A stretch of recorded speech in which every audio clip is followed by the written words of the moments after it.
This episode of Waveform is brought to you by Moment Lenses. If you're looking for the best deals this holiday season on photography, filmmaking, and travel gear, head over to Moment. Their site is shopmoment.com.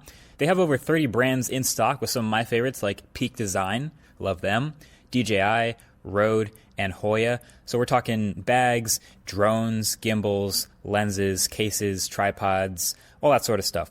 Their huge annual sale runs until December 5th with up to 40% off all of this gear, plus daily deals through December. So why buy your gear at Moment? Free worldwide shipping, free returns, 24/7 service handled by pro photographers and filmmakers, and more importantly, Moment only sells their gear that they personally use as creators. And if you have seen the Moment YouTube channel, you know they are passionate about high quality gear. So head over to shopmoment.com/waveform. That's shopmoment.com/waveform.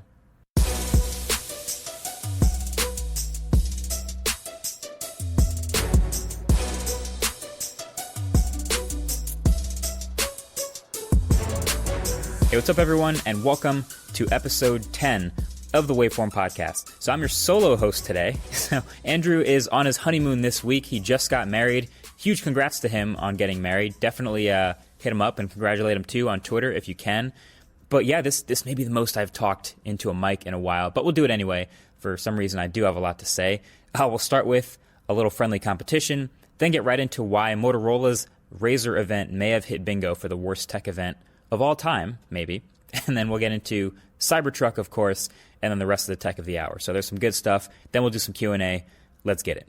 All right, so I wanna open up by telling you guys a little story. We got a little story time on the podcast since it's just going to be solo, and this just happened the other day, yesterday. Okay, so I was at the studio yesterday. At the time I was recording this was on Wednesday. I was editing the MacBook Pro 16-inch review after we finished shooting. Got a Twitter DM from Linus Tech Tips. He's the man. We don't see each other that often. He's usually up in Vancouver, where his spot is, which I've never been to, but he said he was in New York City and just wanted to know if I was in town. And I was like, sure, I'm in town. So if you want to get, grab lunch or something, whatever, let me know. He's like, yeah, I'll let you know. Cool. So later that afternoon, he messages me, hey, I actually need a favor. I need to borrow a 5G phone if you have any. And I actually do still have the Verizon Galaxy S10 Plus 5G that we did that 5G Explain video about. I don't know how long I'm going to hold on to that, but I still have it. So I was like, hey, Linus, I actually do have this phone. If you want to borrow it, making a 5G video, I get it. He's like, I'll get it back to you tomorrow. I just need a 5G phone. Can I just come over and grab it? Yeah, okay, sure. I'm actually also working on a 5G video, so it sort of made sense. So yeah, come over. He gets in an Uber or whatever. I don't actually know, but he says he's on his way. He's 20 minutes away, so he's coming over from New York City. So he comes over, and he hangs out for a bit. We chat it up. I give him the Galaxy S10 5G that I just now factory reset, so I could just hand it to him. But he's wearing his typical attire. You can imagine how it went. Linus came over, sort of points out some loose cables and does the Linus thing. But yeah, we chat for a bit. And then he gets this message. Turns out, from his guy, I think Colton messaged him and says, turns out he did get a hold of a 5G phone. He didn't need to borrow mine. So he just hands the Galaxy S10 right back to me, and he's good to head out. He doesn't actually need to borrow my phone. Okay, cool. So we still got to catch up, which is nice. For a couple minutes, I show him the door, and I go back to finishing the MacBook Pro review. So yeah, I go edit that. I finish it. That goes live in the afternoon, and of course you guys probably saw that. Then I get back to working on some other stuff, and I leave the studio at like midnight that night. So I'm walking out to my car at around whatever. There's no one else in the parking lot, like midnight, something like that.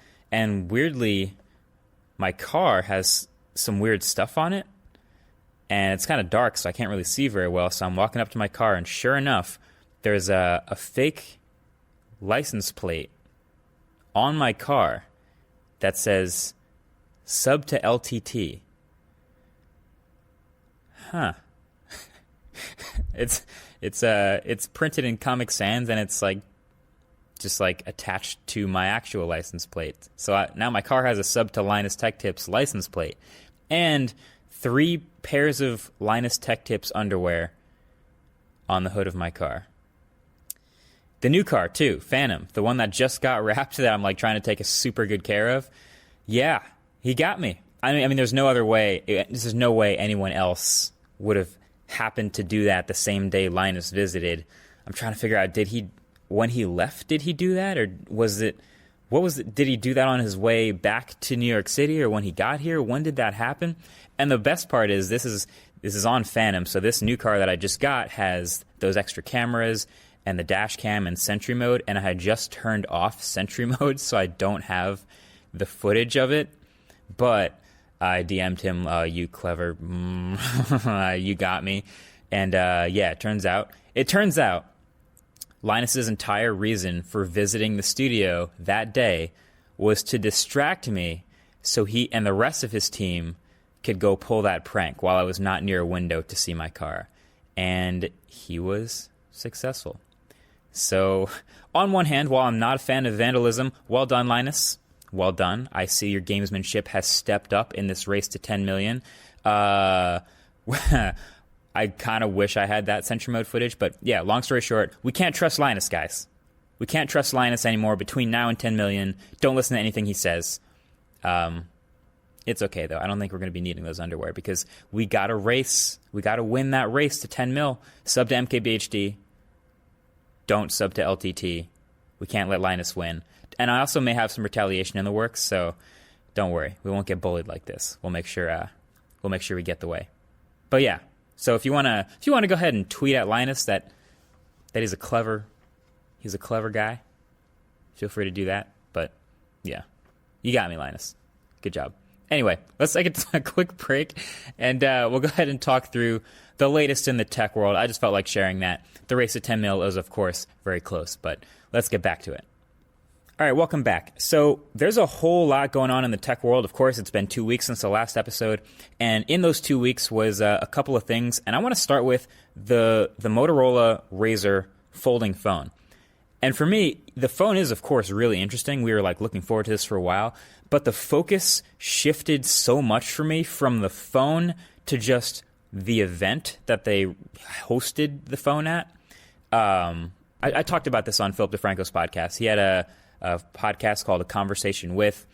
Shout out to that right now. I'll have it in the show notes, but we talked about this briefly on that. This was possibly I'm saying possibly, but I'm going to go ahead and say this is the worst tech event of my entire now 11-year career of going to tech events. And this has nothing to do with the phone itself. That's the thing. I have separate thoughts on the phone. I'll share that, and we saw the video, but the event. Let's talk about the event.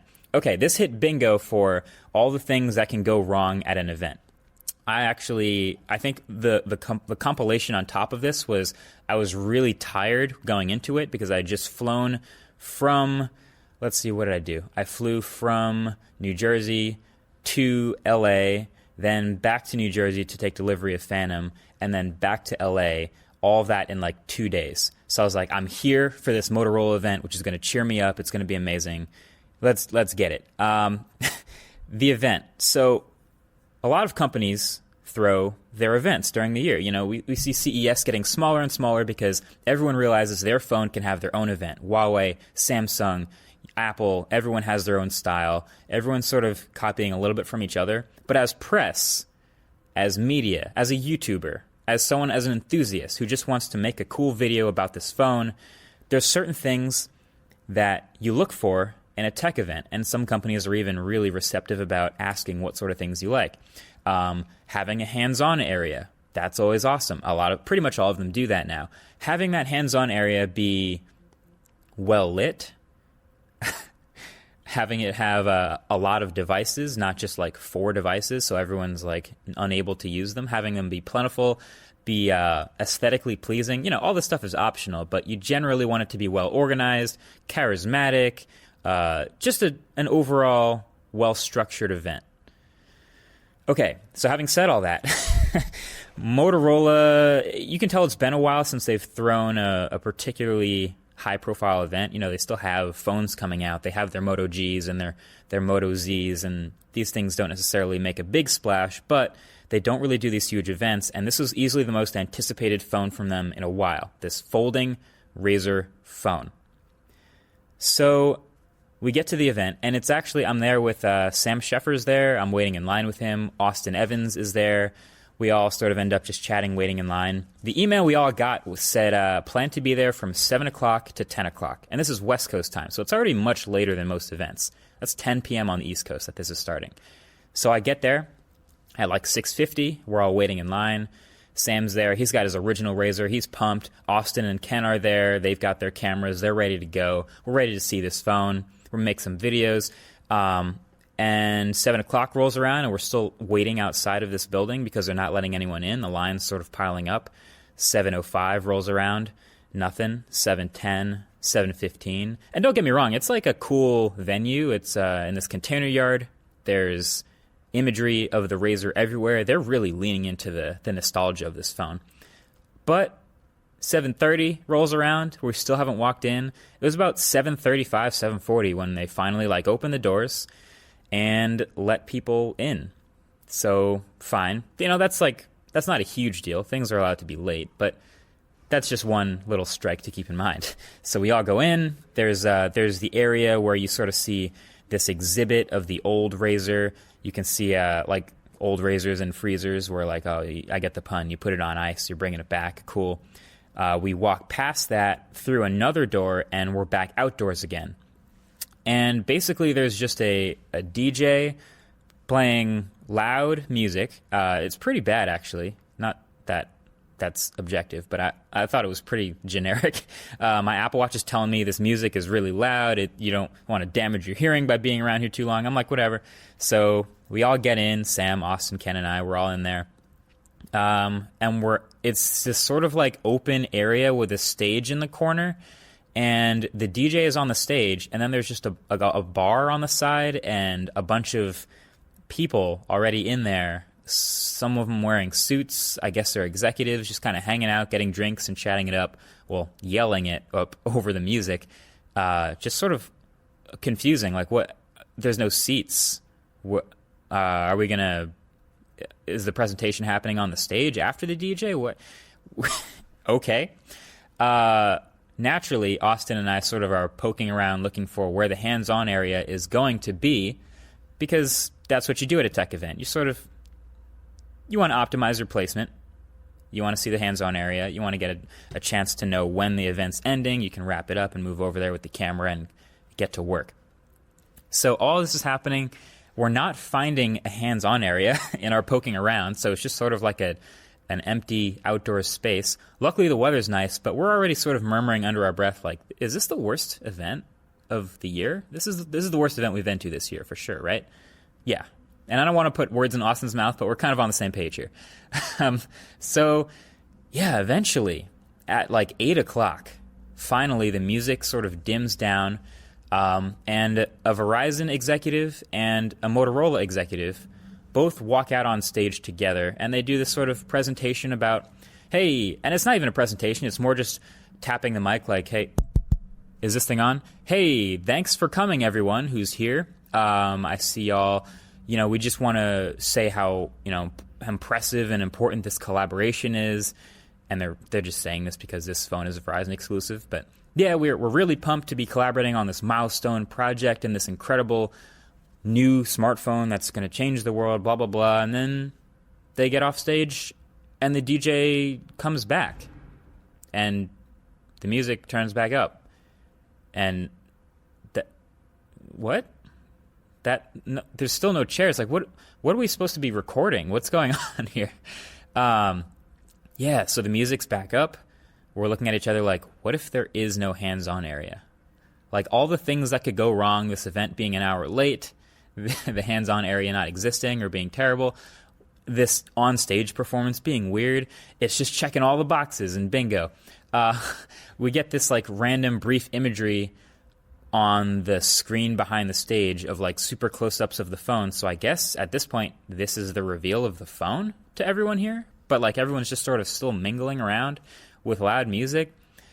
All right. And then we're checking Twitter, and we see Michael Fisher tweet something that he's ready for an embargo, with some like hint at a folding phone video, and we're like, oh, okay, great. So they pre-briefed people, not us, and now we're gonna have to hopefully have a hands-on area maybe, while everyone who got pre-briefed just posts their video. Okay, this is great. This is great. Motorola is checking all the boxes here. Awesome. Finally, in like the corner or the side of this event, this sort of garage door looking thing opens up, and I swear to God, I'm not even messing with you, a fog machine is inside. It's like blowing fog out from this area, and strobe lights and stage lights are like inside, like directing you to this crazy new pitch black area with fog machines and lights. And so we're sort of, is that the hands-on area? Oh my God, that's the hands-on area. Okay. All right. I brought the red camera and everything, but this isn't exactly a low light camera. Let's go see it. And over this incredibly loud music, I think Jaime Rivera was also there. We all walk over. And sure enough, that is the hands-on area. It's there's no lights in this room. It's dark. It's at night. It's after sunset. There's loud music, so audio is just about impossible. And the phones are in the dark, where you can pick them up and hold them, but then if you want to make a video about them, good luck. So at this point, we've kind of checked all the boxes. I'm going to link Austin's video below, because his video gives about the best idea of the vibe of the event as he yells into the microphone over the loud music and attempts to get well-lit footage, and it's just grainy because it's so dark. But yeah, overall, that event in particular happened to basically strike bingo for like everything that could be, other than not having a hands-on at all, which hopefully isn't ever a thing we have to deal with. Yeah, that was the worst tech event I've ever been to. Other than that, the phone itself. Okay, let's talk about the phone, because I've just ranted about their event for so long. The phone is actually kind of cool. Even though I've never owned the original Razr, I've seen it. It's Motorola's best-selling phone of all time. They know that. We know that. They're leaning into it, and they've made a folding phone with a folding screen that still has the same satisfying close with the magnets. So I can't wait to hang up on people with this thing. But yeah, it's $1,500. So if you watch the impressions video, you know about how it stacks up. It's not the highest end specs. It's a 2-year-old CPU, probably because they've been working on it for 2 years. 6 gigs of RAM, a pretty decent OLED, but it's foldable, so you know, no crease, but also not the best screen ever. It's funny because it's in this weird place where at $1,500, it's more expensive than all the best traditional phones, right? The iPhone 11 Pro, the Note 10 Plus, the highest end Pixel, everything. It's more expensive than all those things. So you could get a OnePlus 7 Pro, a Pixel, an iPhone, whatever you want, and it would be cheaper. Probably half the price of this phone. But it's the cheapest folding phone. The Galaxy Fold is right up around $2,000. The Huawei Mate X, which I guess is kind of already on sale now, is $2,400. And so this is looking like a bargain of a folding phone, but a very expensive regular phone. But the concept is new. It's this vertical slider. So a lot of interesting things. If you want my general take on how I feel about it, it's a below average phone wrapped in this nostalgia, where if you feel that, if you connect with that nostalgia, you're just going to want it. Like, inexplicably, you just want this thing that you're so familiar with, that you're used to.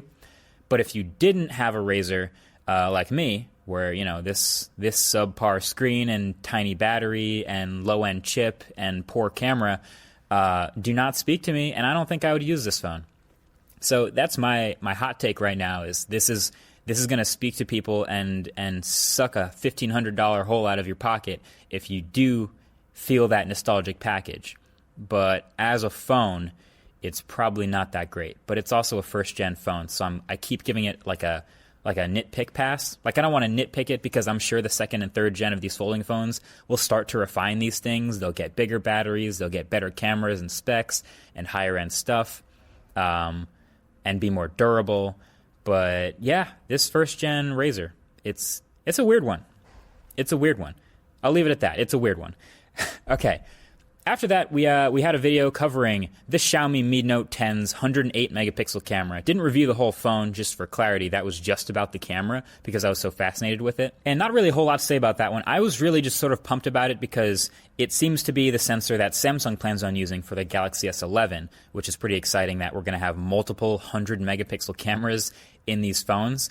And compared to, the 12, 14, and 20 megapixel cameras we have in our phones today, yes, there is a noticeable excellent detail and sharpness improvement with the 108 megapixels. Of course, it looks really good sometimes. It can take some awesome photos. And it's a huge sensor too. It has to be, obviously, but it's a huge sensor, so you get like a nice, actual soft depth of field and background. But that 108 megapixel mode is not ideal for low light. And I think something that a lot of people commented about, which is actually, thank you for commenting about it, is I should have gone more into the 27 megapixel mode, which uses pixel binning for those low light photos. So you're not going to get 108 megapixel crisp, clear stuff at night. Those pixels are too small. But if you want to take a low light photo, go back to regular photo mode. Pixel binning gets you a sharper photo at 27 megapixels, which would have compared better to the ones I compared it to. But yeah, generally, I'm pretty pumped. I'm excited to see how a high-end phone with like the latest Qualcomm chip, because this Xiaomi phone is not a high-end, like bleeding-edge phone. It's a not high-end phone. You get the idea if you watch the video. But how will Galaxy S11 handle this sensor? Will it just snap a photo like instantly like we've seen in a 12 megapixel photo? Yeah, a lot of questions, but those answers are coming. And I think that just generally falls in the theme of I am excited for phones in 2020. And I know you can always say this like every year, but the iPhone looking like we're finally going to get a redesign and maybe USB Type-C and maybe ProMotion and maybe all these other things. And then Galaxy S11 having a hole punch through the display and having a bigger battery and having a 108 megapixel camera and all these things. And also some other Pixels rumors have come up. So there's a lot of other stuff to think about for 2020 phones. So I'll just leave it at that. So check out that video of the 108 megapixel smartphone camera. This episode of Waveform is brought to you by Cash App, the #1 finance app in the App Store. You probably already know Cash App as the easiest way to send money to your friends, but Cash App does way more than that. Cash App also comes with the Cash Card, a free debit card that comes with boosts, which are like instant rewards for shopping at the places you already love. You can get discounts off your entire purchase at places like DoorDash, Whole Foods, Target, and way more.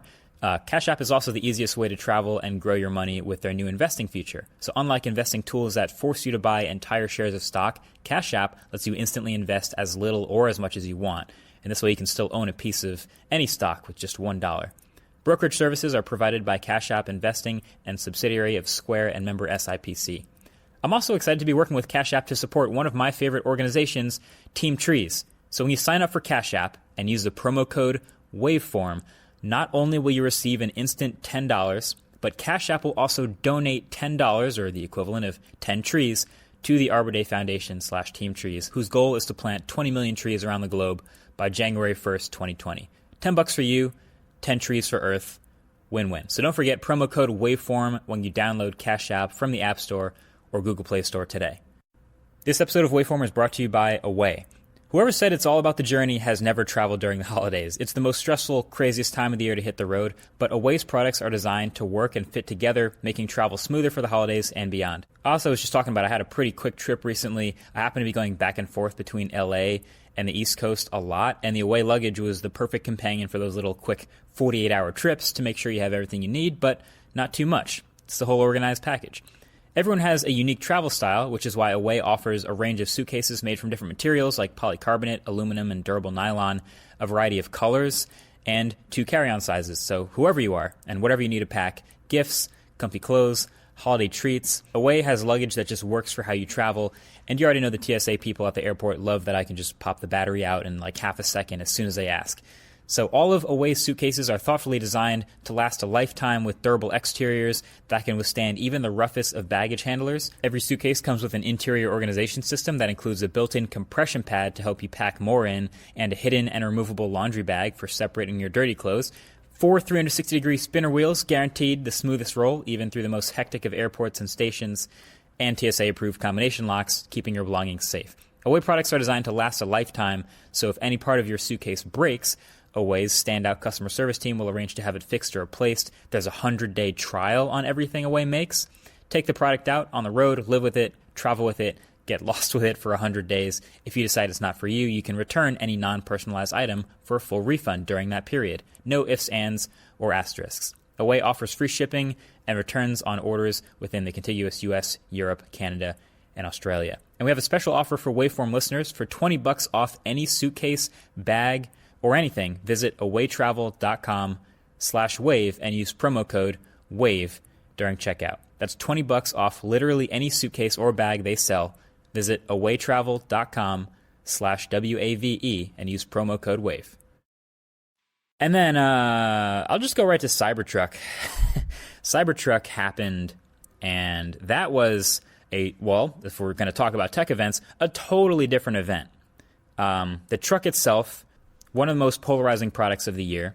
I'll say it replaced AirPods Pro as what I would call like the viral product of the year. Like right when AirPods Pro came out, I was saying like, look at the view counts on videos of AirPods Pro. People just want to know if they're good or not. Like as soon as my video of AirPods Pro went up, people instantly were like, I got to figure out what this is about. Everyone knows about AirPods already. They got to see AirPods Pro.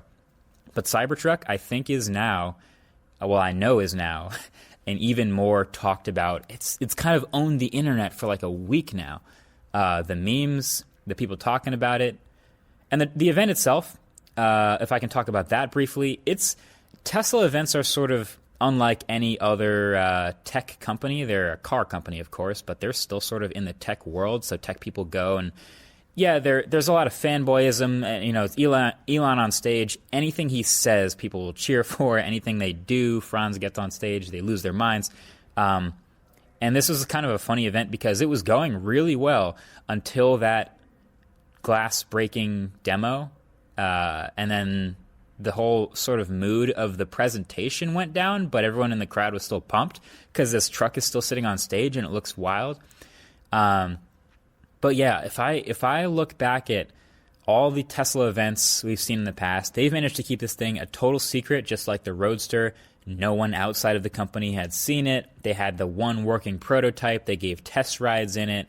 Everything sort of went according to plan except for the glass breaking. And the internet has been talking about it nonstop ever since.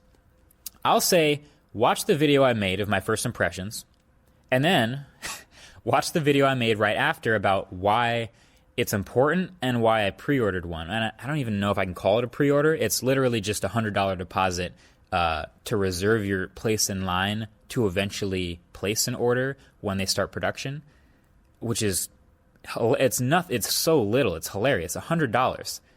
Reserving a Model 3 is, I think, $1,000 and maybe $2,500 at some point. Reserving a Model S has never been that cheap. Reserving a Tesla Semi. Reserving a Tesla Roadster was $50,000. So I think they sort of knew that this design was such a big barrier to wanting to get it that they didn't want to make the deposit another barrier. And they also want to have as high numbers as possible that they can share. So they made it $100 to get in line. And over 200,000 people have gotten in line so far, and I am one of them. But yeah, if you watch those videos, I talked about why I think this would be a pretty sweet production vehicle for specifically car videos. And I talked about this a little bit with John from TLD. So we made a video just sort of chatting it up, talking about why we're interested in the Cybertruck. The design is not really the reason we're interested, but a utility vehicle in general, that's something John already has, and he's sort of used a Tesla Model 3 and a van for various car videos, and I've used my own car, and Andrew has a Subaru hatchback that we sort of hang out the back of to get camera shots from car videos, and we've shot out of the back of an Acura SUV and out the side of a sliding door, and there's all sorts of ways to get car shots, but the Cybertruck, in a lot of the things it's good at, and this isn't a normal reason to buy a pickup truck. This is just like my very specific use case. Seems like one of the best possible vehicles to get for this. Number one, it's silent, which means you can actually mic up cars from away from the car. So if you want to get like real-time audio and block the wind and not have to deal with the exhaust of the car you're driving, you can actually hear like a nice sounding car. And then second of all, it's probably it's probably as fast as any car we're going to be doing a video about. If you do the triple motor, the 0 to 60 of that Cybertruck is 2.9 seconds, and it's going to haul and it's going to keep up. And we've done videos on a track with an Acura SUV where we're trying to like, modulate our speed with the Acura NSX. This is when we were doing the autofocus on the NSX, and it's just not easy. So I think having a truck that happens to also be fast is incredible. And we've thought about having a sliding door on the side, will allow you to get side shots. So if you have a van, you get a sliding door van, and then you can sort of hang out the side of the van to get a side profile shot of a car. On the Cybertruck, that's more of like hanging over the side of the bed, which might be interesting. I don't know if that's as good as a regular pickup truck, better, worse. The rails are higher, but you can sort of strap people into the pickup truck bed. And we also shot some of that Lamborghini video with a different pickup truck where we hang out literally the back of the pickup truck bed, and you can get the camera and the stabilizer all the way down to the road, and it looks really sick. So bottom line, a lot of good stuff about the pickup truck. It also has 220 volt outlet on it, or 110 volt if you want, so you can charge up your camera batteries while you're shooting. You can charge up your computer while you're dumping footage. All this stuff is great. It has a dual cab, so it's got 2 rows, so you can fit more people and more gear.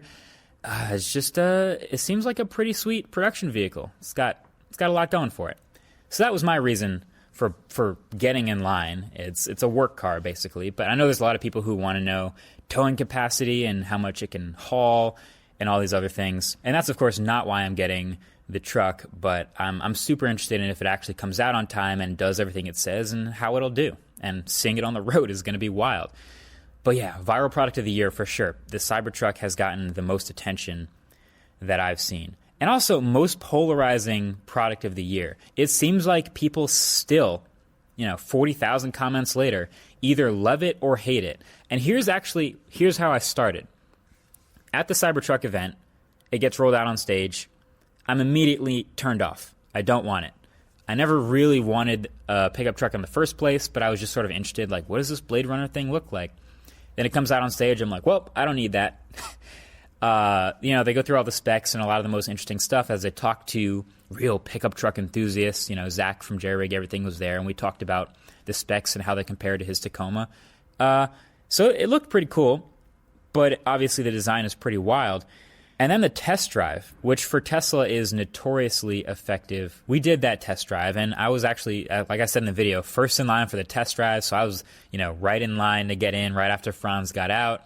We did that first lap around. It had a hot little 0 to 60, about 4 seconds, turned around, went on the curb, did all this stuff. I mean, it's a pretty impressive test ride, as an electric truck kind of has to be. And then I went back to the hotel and sat down and made my video and flew back, and it sort of slowly grew on me. I didn't immediately decide I liked it, but it slowly grew on me. And this is something you're going to see in comments all around the internet in a week, in a month, in a year. It's growing on me. But it slowly grew on me, and I think it was probably 2 days later that I said, it was like a day and a half later where I said, I guess as a production vehicle, as I weigh the pros and cons, this makes sense. It's about the price of the van we were going to get anyway. And here's the thing, I'm probably going to get some sort of a van in the meantime, because it's still 2 years before the Cybertruck comes out, and we're going to want to make some car videos for the next 2 years. So we won't have the Cybertruck, we'll get something else. But then when we do get Cybertruck, we'll sell that. But yeah, it's slowly growing on me. A lot of people love it. A lot of people hate it. I may be like one of the only people slowly moving between those two sides. So there you have it. All right, we'll take a quick break, and when we come back, we'll talk 16-inch MacBook Pro, and then we'll do some Q&A. This episode of Waveform is brought to you by Honey. Giving holiday gifts is great. Overspending on all those gifts is definitely not. So why spend more than you have to? Finding the lowest price is easy if you have Honey. Honey is a free browser extension that automatically finds the best promo codes wherever you shop online. This means you'll always get the best deals without even trying on over 20,000 sites, such as Amazon, eBay, J.Crew, Sephora, Expedia, Target, Best Buy, and more. Also, this podcast is going live on Black Friday, and I can pretty much guarantee that can be your biggest saving day of the year. for getting gifts with Honey. At least I know that's the plan for me. I have a pretty good sense of how much tech usually costs, so I'm going to be on the prowl, and Honey's going to help out with that. Also, Honey has found its over 10 million members over $1 billion in savings, and Honey supports over 20,000 stores online and has over 100,000 5-star reviews in the Google Chrome store. So if you're buying gifts this holiday season, then you need Honey. If you're not, you probably know someone who is, and so do them a solid and tell them about Honey. Honey can help make sure you're getting the best price for whatever you're buying. It's free to use and installs in just 2 clicks. Get Honey for free at joinhoney.com/wave. So that's joinhoney.com/WAVE. All right, welcome back. So last tech product of the hour, we had 16-inch MacBook Pro come out, and we had our impressions, and then the full review has gone live. And I really like this computer. I am not a big laptop person. I've always preferred like a 12 to 13-inch laptop type of size, a little bigger than a tablet, but not too big. So I can take it on a plane, but also type in the back of an Uber or just, use it wherever I want. But this 16-inch MacBook Pro has been a joy to use. Really, the theme of the review, as you probably saw, is they're listening. What they changed was all of the things that were the most complained about in the 15-inch MacBook Pro. So that was the keyboard, and they really did fix that keyboard, so I'm happy about the keyboard. The thermals, so the laptop is legitimately thicker, has bigger ventilation, has more room inside, and does not thermally throttle nearly as fast. We had a bigger battery, it's a 100 watt-hour battery, and we have a bigger display. We now have a 60-inch display and much smaller bezels. And we also get some bonuses like incredible speakers, and you get that little high signal-to-noise ratio microphone. So it's a lot of good stuff. So on the theme of things that I wanted to get better and did, I had some suggestions for more things that I want to get better. And those things were more USB ports, because I know they're not going to bring back full-size USB, but if you don't, you can at least add some more USB Type-C, so maybe like 2 more. 6 USB-C ports would have been cool. An SD card reader. And this one is really, like every professional I know uses SD cards. And I don't think I'm alone in that. Like I could say it's just anecdotal, like, well, only the pros I know use SD cards. But photographers, videographers, vloggers, YouTubers, just people who use media in general at all, which is so many people who use MacBook Pros, constantly use SD cards. I shoot most of my videos to SSDs, and you would think I don't need an SD card, but sure enough, when I shoot audio, like I am right now, it's going to an SD card. And just having the SD card reader back, just like we have it on the back of the iMac and the iMac Pro, it would have been pretty sweet to not have to bring that dongle around, because bringing a dongle around really doesn't make the experience great. So I would have liked to have seen more USB Type-C, an SD card reader, and LTE would have been cool. Not a necessary thing. I still tether to my phone when I'm like on the go with the laptop, but having LTE like the iPad Pro would have been nice. And then I just wanted like a real black or other color option, because the space gray honestly really just looks like a darker silver. So a darker, like a black, matte black, like the Surface laptop would have been sick. There are also some other pretty good comments. A lot of people mentioning in the comments actually HDMI, which I don't use HDMI very much, but a lot of people who do presentations off of their laptops often use HDMI, and they have to have that dongle. That could have been interesting, but I also don't see them bringing that back. And what was the other one? I guess that's about it. I really just wanted them to apply everything they just did to the 13-inch MacBook Pro, because that's still my preferred laptop size of choice. And as I switch back to it, because I still prefer it, I'm like, wow, these bezels are big. Wow, this keyboard sucks and it's mushy. Wow, I really wish, this had the incredible speakers and the high-quality mic. So, yeah, I'm hoping they do that in the next year with the new 10th gen Intel processors. That seems like a likely thing for them to do. All right, well, that's pretty much it. That's the tech of the hour. I think we'll get right into some Q&A, because why not? It seems like a fun time. So I asked you guys what you wanted to know on Twitter, on the Waveform Twitter, and you guys, of course, had some questions for some new stuff. Let's see what you said. Okay, so Peter H. says, will regular truck guys like F-150 and Silverado buyers buy the Cybertruck, in your opinion? That is probably the $1 million question right now, right? Tesla wants to appeal to as many people as possible because pickup trucks, if you didn't already know, are the most popular vehicles in America right now. A lot of F-150 buyers, a lot of Silverado buyers, a lot of Dodge Ram buyers. And the funny thing about the Cybertruck was so many people at this event who are, Tesla fanboys basically, don't have any need for a truck, but suddenly want a Cybertruck. And I think as it grows on people, we'll start to see the opposite happen, where so many people who don't have a need for a Tesla get interested in the Cybertruck just because of its merits. Ideally, that's what happens, I guess, if you're rooting for Tesla. I've only spoken to a couple of truck guys. Like I said, Jerry Rig Everything. Zach was one of those people I spoke to. And the specs are the most interesting part. Obviously, the design is not. But I would be curious. I'm not sure. I think that's the $1 million question. Well, I like this question. What Sean Sira, I should really stop trying to say names, but asks, what kind of everyday tech products do you use at home? And I don't really do a lot of home tech videos, but you could probably imagine I do have some home tech. Stuff that comes to mind for me is, because I have like a pretty simple actual living situation, but I have a Nest. My Nest thermostat is one of my all-time favorite pieces of tech. I can control the temperature from my phone whenever I want. And I also have a Google Home Max at home, which is like I ask it every day, how's my day? And it tells me what's on my schedule. It tells me the news for the day. That's like how I kind of know what happened in the last 24 hours of news. And then it will, play music and do all the other stuff Google Assistant does. But those are the two main things. And then the rest is pretty standard. Okay, there's a question from Stefan Sawyer. What are your thoughts on the $100 reservation price of the Tesla Cybertruck? I feel like 80% of people reserving it are just doing it for the meme and clout and will cancel well before its release. They should have made it a reservation price of at least $500 and non-refundable. So we sort of mentioned this. I touched on this earlier, but the strategy for Tesla here by making it so low and refundable is to give it a chance to grow on people, I'm pretty sure. Like I said, it's notoriously been much higher for Model 3, Model S, and Model X, and even Roadster and semi-truck to get a reservation. It costs more.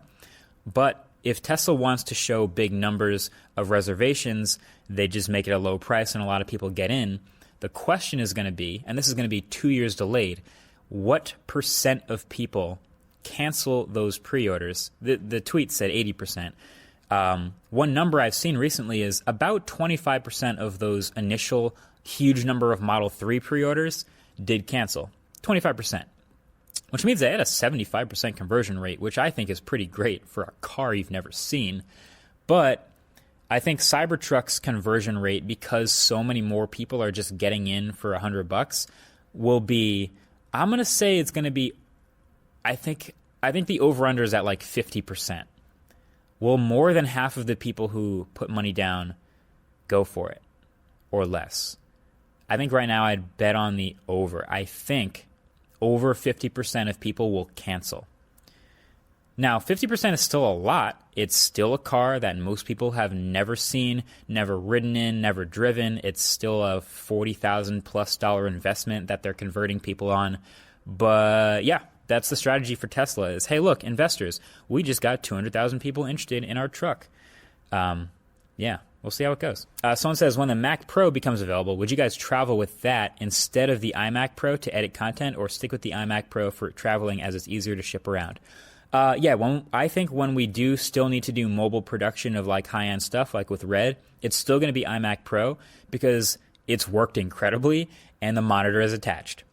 And so when I travel with the iMac Pro, I was just looking this up to tweet it at someone. I put it in a Pelican 1630 case, which has foam cutouts, and it's specifically in the shape of an iMac, and you can slot a keyboard and a mouse in there and your SSD reader. But basically, you put the whole iMac in there, you roll it out, it barely fits in the back of a Chevy Suburban, and you go to the airport and you check that bag and you cross your fingers. And so far, every time, you seem to be able to, I mean, if you know Pelican cases, you can sort of beat it up and it will survive and whatever's inside is good. I still never, ever check camera equipment because it's literally glass. I don't want to check that stuff under the plane ever, so I always have that with me. I actually have a funny story about that. But yeah, the iMac goes under the plane, and depending on the airport you're arriving at, it'll either be an oversized baggage since it's 70 pounds, or it'll just show up with the rest of the bags, which is actually what happens at Newark when I get home. So it's great. But yeah, my funny story, I've had a couple times where I was boarding a little bit late to a plane because that's kind of what I do. I get to the airport right before boarding, skirt through security real quick, and then just get right in line. I got there late, and the rule with a lot of stuff is you only have a certain amount of time before the overheads are filled up and there's no more space. And if you have an overhead bag, you have to check it under the plane. And this was a plane I had like a flight, I think, leaving either CES or something that I had booked at the last second. So I was like in the middle seat in the back of the plane, and I just got online, and I was in boarding group 2 or 3 or something. This was a while ago. And I got to near the front of the line, and they said, all right, the overhead stuff is full. So good luck. We're going to check every bag from here on out. If you have a roller bag, it's going under the plane. And I'm standing there holding my roller bag with the $50-something thousand red camera, 3 or 4 lenses, all ton of glass, the Mix Pre 3, all this memory. There's no way I'm putting this under the plane. I refuse. No, can't do it. So I get to the front of the line, and I'm like, hey, this is really fragile. I can't really put it under the plane. Is there any way I could check for extra overhead space? And they're just kind of like, no, yeah, this is going to have to go under the plane. So basically what I did was I switched out the stuff that was in my backpack, like the stuff I really wanted to have, my laptop, my headphones, my like battery, the stuff that I wanted to have on the plane with me, and I put it in the roller bag, and I took the red camera and the 3 lenses and like wrapped my sweatshirts around them and like my shirt around them and put it in my backpack. And I literally just walked on the plane with the red camera in one hand and the backpack with glass in the other hand, and walked to the back row of the plane, sat right down, and just held it on my lap for 5 hours so that I could not have that stuff go under the plane, because I don't trust the way they treat those bags under the plane. So yeah, fun story. Haven't had to do that in a long time. I hopefully never have to do that again, but that is not ideal, of course. Oh, someone says, any thoughts on that 31-inch iMac? Wow. Okay, so this was about a week or 2 ago also, but I don't know if you saw it. I'll try to link in the show notes on Twitter. There was a Tim Cook interview where in the background of one of their shots, there was what appeared to be a very large iMac with much thinner bezels. And immediately people were like, oh, is this a 31-inch iMac or something like that? 32-inch iMac? There's new rumors. But I really doubt that that's what we just saw. Like, there's almost no way Apple lets cameras into a room with unreleased products and just lets them set it up and just have them in the background of a shot of Tim Cook. So they had to like approve a lot of the stuff they're doing. There's just no way you end up with an unreleased product that massive in the background of a shot. And the other thing I notice is when you blur out a background, it tends to glow things that are light and shrink things that are dark. And that's sort of what happened to the bezels in that shot. I really do think, if you look at this tweet that I'm linking in the show notes, it's really just a regular iMac. But because it's blurred in the background, it appears to be larger than it really is because of the glow of the screen. Yeah, I don't think there's any way. If it is a 31-inch iMac, that is one of the weirdest like leaked things I could possibly imagine happening at Apple. But yeah, I'm gonna go 99% confidence that's just a regular iMac. All right, I got one last question, which is, what are you thankful for? And I gotta go super corny on this one and say it's you guys. And I'm not just saying that because that's like the obvious answer, but the fact that we're even in a race to 10 million subscribers on a YouTube channel where we just talk about tech products, and obviously this is sort of a dream job that you guys have enabled, and the fact that we have this podcast and we can talk with you guys about it and have this Q&A and this back and forth and the comment section, all of that has enabled like the greatest job I could ever imagine, and makes me want to do it that much better every day, every week, every month, and every year. So that's what gets me pumped about 2020. Not to get super sappy or corny, but it's definitely all of you guys that I'm thankful for. I'm thankful for my family and for the Ultimate that I get to play, and for the teammates that I have, and for family and friends, of course. But yeah, I gotta give a shout out to you guys on that one. So anyway, that's pretty much it. We'll go ahead and cut it there. It's been a fun solo episode of lots of talking. If you guys want to, the show notes, that's all the links for today and all the fun stuff. And we'll catch you guys in the next episode. Thanks for listening. See you soon. Waveform was made in partnership with Studio 71, and our intro-outro music was created by Cameron Barlow.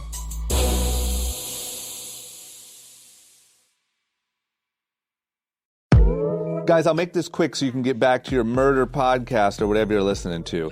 I'm Drama from Group Chat, the #1 podcast in the world. We make cool people smarter and smart people cooler. Seriously. Our topics range from Kim Kardashian to Jeff Bezos to Donald Trump and everything in between. If you want to be entertained and educated, check us out right now in the podcast app. Just search Group Chat. By the way, the ex-boyfriend isn't the killer. It's her best friend who is. Sorry for ruining that. But now that you have a little bit more time, give us a listen.